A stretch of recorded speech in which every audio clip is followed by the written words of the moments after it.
2026 எப்படி இருக்கும்? கர்த்தர் எங்களுக்கு வெளிப்படுத்தின காரியம் இந்த தீர்க்க தரிசன ஊழியத்தில் கடந்த 5 வருடமா இந்த ஊழியத்தை நம்ம செய்து கொண்டு வருகிறோம். தேவன் வருடந்தோறும் நமக்கு வெளிப்படுத்துகிற காரியம் ஒரு புள்ளி மாறாமல் நடந்து கொண்டு இருக்கிறது. ஆனா அநேகமா நம்ம யூடியூப்ல போடுறதுல இந்த வருஷம் தேவன் சில காரியங்களை பல நாடுகளுக்கு அறிவிக்கணும்னு சொன்னதுனால இதை நம்ம யூடியூப்ல போடுறதுக்காக இந்த வீடியோ நம்ம வெளியிடுகிறோம். இது நம்ம சபைக்கும் மாத்திரமல்ல, உலக நாடுகளுக்கு இந்த தீர்க்க தரிசனம் போய் சேரும். அல்லேலூயா.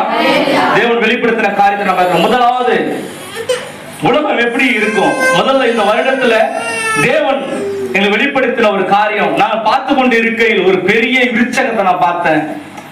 அந்த விருட்சகம் வான உயரம் வளர்ந்திருக்கிறத நாம் பார்த்தோம். அந்த விருட்சகத்துல நிறைய கனிகள், நிறைய காய் கனி சின்ன அந்த பூக்களோட இருக்கிறத நாங்க பார்த்தோம். அதுல நிறைய கனிகளை பறித்து கூடையில் நாங்க சேர்க்கிறத பார்க்கிறோம். திடீர்னு அதை பார்க்கும்போது அங்க ஒரு பழங்கள், அதுல இருக்கிற பழங்கள்லாம் அழுகி உழுகிற அந்த காரியத்தை பார்த்தோம். எங்களோடு நாங்க அந்த இடத்துல நிற்கும் பொழுது அந்த இடத்துல வெள்ளைக்கு தரித்தவராய் ஒரு தேவதூதன் நிற்கிறத பார்க்கும்பொழுது அவரிடத்துல இந்த காரியம் என்னவென்று கேட்கும்போது அவர் சொன்ன காரியம், இந்த 2026 தேசம் தழுவிய ஒரு வியாதி புதுசா வரும். தோள்கள் மூலமா அநேக பேர் நீங்க செய்தியில பார்ப்பீங்க. இந்த வருஷத்துல தேவன் சொன்ன வார்த்தை, புதிய வியாதி இந்த தேசத்தின் மேல மாத்திரம் இல்ல, சகல தேசங்கள் மேல வரும். அதை நீங்க டிவிலையும் நியூஸ்லயும் பார்ப்பீங்க.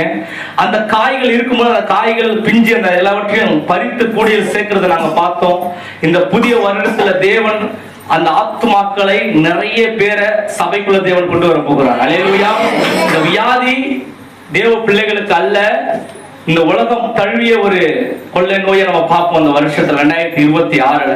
இரண்டாவதா தேவன் வெளிப்படுத்தின காரியம், இயற்கை சூழ்நிலைகள் கொஞ்சம் மாதிரியா இருக்கும். இயற்கை சூழ்நிலை எப்படி இருக்குன்னு கேட்டீங்கன்னா, இந்த பனி மழை நாள்ல எப்படி மேகம் மூண்டது போல இருக்குமோ அதே போல தேவதூதன் நிற்கும் போது அந்த இடத்த மேல மேகம் அப்படியே மூடி இருக்கிறதையும் கீழே உஷ்ணம் இருக்கிறதையும் பார்த்தோம். இந்த வருடத்துல சூழ்நிலைகள், கால சூழ்நிலைகள் சரியா இருக்காது.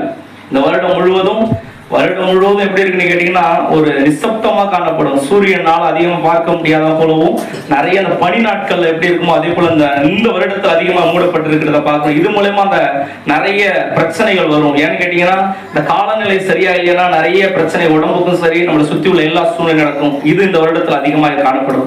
மூன்றாவது நாங்கள் பார்த்து கொண்டு இருக்க சபையில ஆண்டவர் சொன்னாரு, சபையை குறித்து பேசும்போது தேவன் சொன்னாரு, சபைக்கு இது புடமிடுகிற நாள். இந்த வருடம் புடமிடுகிற வருடமா இருக்கும். அநேக சபையில சும்மா தேவையில்லாத நான் சபைக்கு நானும் போற இருக்கிற ஆளுகள்லாம் ஆண்டவர் என்ன செய்வாரு, வெளியில கொண்டு போயிடுவார். யாரெல்லாம் கர்த்தருக்காக உண்மையா நிற்க போகிறார்களோ அவர்கள் மாத்திரம் தான் சபைக்குள்ள இருப்பாங்க.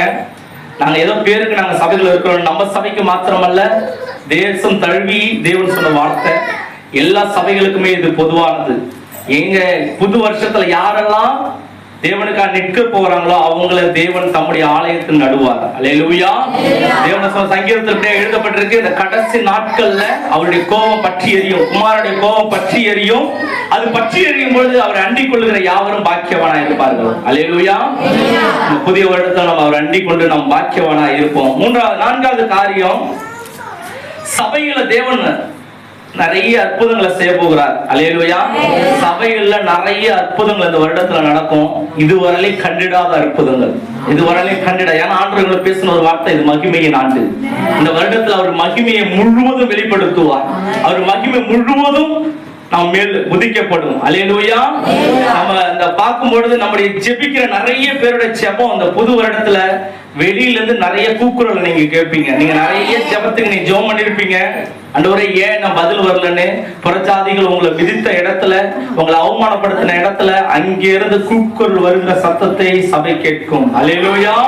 இந்த வருடத்துல சம்பவம் நடக்கும். இது எல்லாம் தேசத்துக்கு நடக்கிற காரியம், சபைக்கு நடக்கிற காரியம்.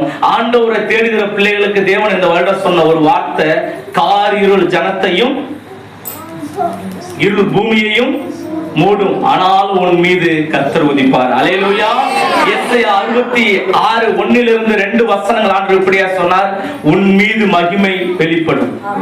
இந்த வருடம் உங்களுக்கு மகிமையின் ஆண்டா இருக்கும். இந்த வருடம் உங்களுக்கு எப்படி இருக்கும்? மகிமையின் ஆண்டு இது. இந்த வருடத்துல மகிமையான காரியத்தை தேவன் உங்க வாழ்க்கையில செய்வார். உண்மையாய் தம்மை நோக்கி கூப்பிடுகிற யாவருக்கும் கர்த்தர் இந்த வருடத்தில் சமீபமாய் இருப்பார். உங்க வாழ்க்கையில இதுவரை சொன்ன தீர்க்க தரிசனங்களை தேவன் அந்த கையளவு மேகம் எழும்புகிற ஒரு வருடமா இந்த வருடம் இருக்கு. அல்லேலூயா. அநேக காரியங்களை நீங்க செபிக்கிற காரியங்கள் பிப்ரவரி, ஜனவரி, பிப்ரவரி, மார்ச், ஏப்ரல் மாசத்துக்குள்ள நீங்க செபிக்கிற சில காரியங்களுக்கு தேவன் பதில்களை உடனே கொண்டு வருவார். அல்லேலூயா. கர்த்தர் உங்களை ஆசீர்வதிப்பார். இந்த வருடம் முழுவதும் காரியங்களை வைத்து ஜெபம் பண்ணுங்கள். இது யூடியூப்ல இருக்கும். நீங்க அதை பார்க்கும் பொழுதுதான் ஒரு விஷயத்தை நினைத்து கொள்ளணும், இந்த வருடத்துல தேவன் சொன்ன காரியங்கள் நிறைவேறி கொண்டிருக்கிறது. அல்லேலூயா.